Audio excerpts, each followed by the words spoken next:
उस दिन हम दोजख से पूछेंगे कि क्या तू भर गई? वो कहेगी कि कुछ और भी है। और बहिश्त परहेजगारों के करीब कर दी जाएगी कि उनसे मुतलक दूर न होगी।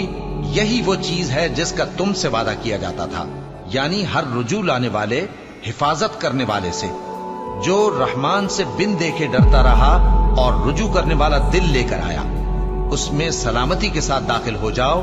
ये हमेशा रहने का दिन है, वहां जो चाहेंगे उनके लिए हाजिर होगा। और हमारे यहां और भी बहुत कुछ है, और हमने उनसे पहले कई उम्मतें हलाक कर डाली। वो लोग इनसे कुव्वत में कहीं बढ़कर थे। फिर वो शहरों में गश्त करने लगे, क्या कहीं भागने की जगह है?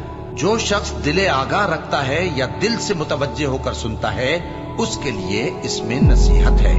और हमने आसमानों और जमीन को और जो मखलूकात इनमें है सबको 6 दिन में बना दिया, और हमको जरा भी थकन नहीं हुई।